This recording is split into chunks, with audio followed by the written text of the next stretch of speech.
అందరికీ నమస్తే। ఈరోజు నేను ఒక వీడియో చూడడం జరిగింది। వైఎస్ఆర్సీపీ పార్టీ ఎర్రగొండపాలెం నియోజకవర్గానికి సంబంధించిన చంద్రశేఖర్ అనే ఈ వ్యక్తి ఈరోజు ప్రెస్ మీట్ పెట్టాడు। అసెంబ్లీకి ఎగ్గొట్టి బయటకు వచ్చి నానా రాద్ధాంతం కావాలని ఏదో మాట్లాడుతూ చేశారు। వీళ్ళు వచ్చి గవర్నర్ ప్రసంగం పైన ఒక ప్రెస్ మీట్ పెట్టి ఈయన ఒక మాట అంటూ ఉన్నాడు। జగన్మోహన్ రెడ్డి గారి శిష్యుడు చంద్రశేఖర్ గారు ఈరోజు ఒక ప్రెస్ మీట్ పెట్టి ఏమంటున్నాడు, అన్నా క్యాంటీన్లను ఉద్దేశించి ఒక మాట అంటున్నాడు। ఈ దురహంకారి ఏమంటున్నాడు ఒకసారి చూద్దామండి। భిక్షగాళ్ళకు వేస్తున్నట్టుగా 5 రూపాయలు భోజనం పెట్టడం ఏదో గొప్ప కార్యక్రమంగా గవర్నర్ గారి ప్రసంగంలో దాన్ని కూడా ప్రస్తావించడం అనేది నిజంగా వారి యొక్క రాజకీయానికి పరాకాష్ఠగా మనం చూడాలి। ఈయన ఏమన్నాడు, అన్నా క్యాంటీన్లను ఉద్దేశించి గవర్నర్ ప్రసంగంలో పెట్టునుంటే దాని గురించి ఏమంటున్నాడు, అన్నా క్యాంటీన్లో పోల్చి బిచ్చగాళ్లతో పోల్చాడు। ఎవరు? ఈ పెత్తందారుడు వైఎస్ఆర్సీపీ పార్టీ ఎమ్మెల్యే। ఆ 11 మంది గెలిచారు కదా, ఆ 11 మందిలో ఒక లింగం ఈ చంద్రశేఖర్ గారు। ఈ జగన్మోహన్ రెడ్డి ప్రియ శిష్యుడు ఏమన్నాడు, మళ్ళీ ఇంకొకసారి విందాం। ఇలాంటి వాళ్ళు భిక్షగాళ్ళకు వేస్తున్నట్టుగా 5 రూపాయలు భోజనం పెట్టడం ఏదో గొప్ప కార్యక్రమంగా గవర్నర్ గారి ప్రసంగం 5 రూపాయలకు భోజనం పెట్టడాన్ని బిచ్చగాళ్ళకి వేస్తున్నట్టుగా అంటూ ఉన్నాడు। ఇతను మనిషా ఇంకేమన్నానా?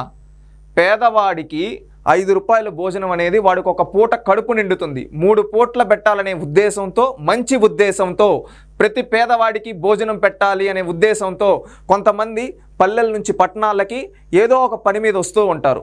వాళ్ళు ఏంటంటే బయట ఎక్కడన్నా హోటల్లో భోంచేయాలంటే 50 రూపాయలు 100 రూపాయలు అవుతుంది। వాళ్ళు సంపాదించుకునేది రోజుకి ఏదో కూలి పని చేసుకుని 200-300 సంపాదించుకుంటారు।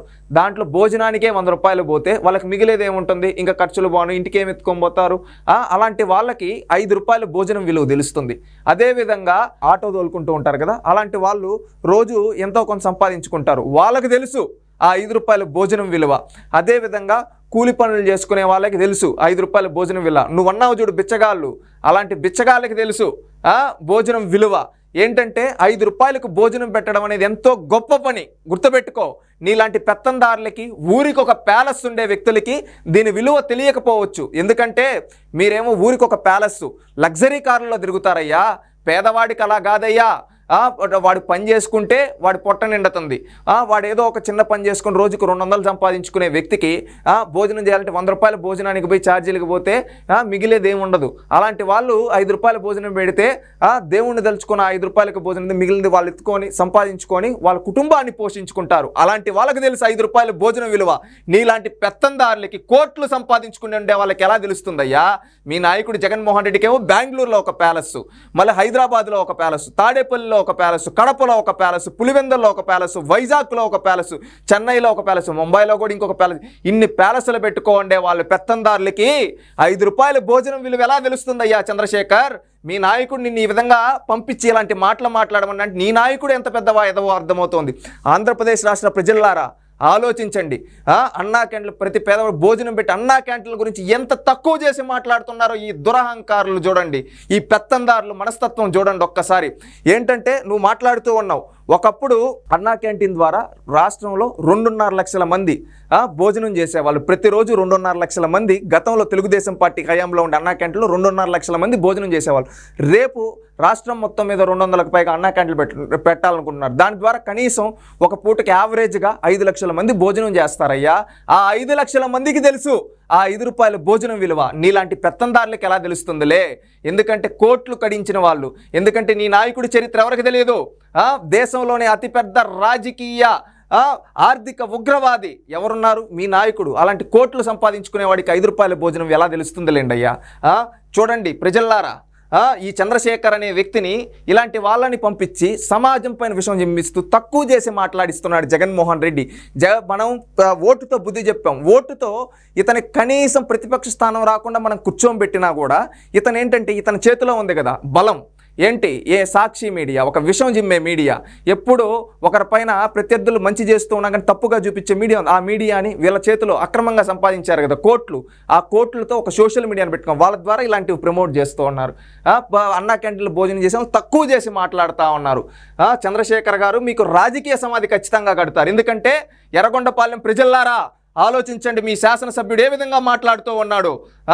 మిమ్మల్ని ఎమ్మెల్యేగా గెలిపించింది ఎందుకు ఏదన్నా ప్రజా సమస్యలు మంచి గురించి మాట్లాడతారని, అంతేగాని పేదలకు మంచి జరుగుతూ ఉంటే దాన్ని తక్కువ చేసి మాట్లాడతారని కాదు చంద్రశేఖర్ గారు. మీరు తెలుసుకోండి, జగన్మోహన్ రెడ్డి మారు, ఇకనైనా మారు. ఎందుకంటే ఇంకా నేను మారను, నేను ప్రజలను తక్కువ చేసి మాట్లాడతా, ప్రజలకు మంచి జరుగుతూ ఉంటే నేను ఇలాగే మాట్లాడతా అంటే రేపు నీకు ఆ 11 కూడా రావు. నిన్ను ప్రజలు ఇప్పటికే 2 చెంపలు వాయించి ప్రతిపక్షం కూడా లేకుండా కూర్చోబెట్టారు. ఇంకా నువ్వు బుద్ధి తెచ్చుకోకపోతే నిన్న ఆ దేవదేవుడు కూడా కాపాడలేడయ్యా. జగన్మోహన్ రెడ్డి, చంద్రశేఖర్ గారు మారండి, పద్ధతి మార్చుకోండి. ఈరోజు అన్నా క్యాంటీన్లో భోజనం చేసేవాడికి తెలుస్తుంది ఆ విలువ, మీలాంటి పెత్తందారులకు ఎప్పటికీ తెలియదు. మీరు మారరు, కానీ తెలుగుదేశం పార్టీ సంక్షేమ ఫలాలు అనేది పేదవాళ్ళకి అందిస్తుందని భావిస్తూ ఉన్నా. ఎందుకంటే కష్టం తెలిసిన వాడికే దాని విలువ తెలుస్తుంది అంటారు. ఆ విధంగా ప్రతి పేదవాడికి భోజనం విలువ తెలిసిన చంద్రబాబు నాయుడు గారు ఖచ్చితంగా ప్రతి పేదవాడికి భోజనం పెట్టాలి, ప్రతి పేదవాడిని ఆదుకోవాలి, చేయూతనివ్వాలి. ఎంతోమంది పల్లెల్లో నుంచి పట్టణాలలోకి వచ్చే వాళ్ళు ఉంటారు, వాళ్ళందరికీ మన వంతు సాయంగా ప్రభుత్వం నుంచి అందించిన సంక్షేమం అంటే ఇది సంక్షేమం అంటే అని చెప్పి సంక్షేమం అందించేదానికి చంద్రబాబు నాయుడు గారు శ్రీకారం చుట్టారు. అదేవిధంగా ఆటో డ్రైవర్లు ఎంతో కష్టాలు పడుతూ ఉంటారు. అలాంటి వాళ్ళు రోజుకి కొంచెం సంపాదించుకుంటే దాని భోజనానికి వీటికి ఖర్చు అయిపో. అందుకని మన ప్రభుత్వం నుంచి ఇలాంటి పెడితే ఇలాంటి వాళ్ళందరికీ ఒక అండదండగా ఉన్నట్టుంటాం. వాళ్ళు వాళ్ళ పని చేసుకుని వాళ్ళు సంపాదించుకుంటా ప్రభుత్వం నుంచి మనం భోజనం ఈ విధంగా సహాయం చేయొచ్చు అనే మంచి ఉద్దేశంతో సంక్షేమ పథకం పెడితే మీరు అంటారు, మీరు చెప్పుకుంటారు కదా గతంలో సంక్షేమం ఏందయ్యా మీరు చేసిన సంక్షేమం, పొట్టలు కొట్టారు, సంక్షేమంలోకి నెట్టేసి. ఇది సంక్షేమం అంటే ప్రతి పేదవాడికి భోజనం పెట్టాలని మంచి ఉద్దేశం ఉంది, అది సంక్షేమం అంటే. తెలుసుకోవయ్యా చంద్రశేఖర్, ప్రజల్లారా ఆలోచించండి. మనం 11 స్థానాలు ఇస్తే ఆ 11 స్థానాలలో కూడా ఇలాంటి వాళ్ళని తయారు చేసి సమాజం పైన విషయం జిమ్మిస్తున్నాడు జగన్మోహన్ రెడ్డి. ఇలాంటి వ్యక్తులు రాజకీయాల్లో ఉండడానికి అనర్వులు. ఆలోచించండి. ఎందుకంటే ఇలాంటి వ్యక్తులందరినీ రాజకీయ సమాధి చేస్తేనే మన రాష్ట్రానికి పురోగతి ఉంటుంది. లేదంటే చేసే ప్రతి మంచి పనిని ఈ విధంగా వీళ్ళు హేళన చేస్తూనే ఉంటారు. వీళ్ళ బ్రతుకంతా హేళన చేయడమే. ఎందుకంటే గతంలో అన్నా క్యాంటీన్ ఆపేసినప్పుడు ఏదోలే అనుకున్నాం, వీళ్ళ నిజస్వరూపం ఇప్పుడు బయటపడింది. ఇలాంటి వాళ్ళు ఒక పేదవాడు బాగుపడుతున్నాడంటే ఓరవలేకపోతున్నారు ఈ పెత్తందారులు. ఆలోచించండి.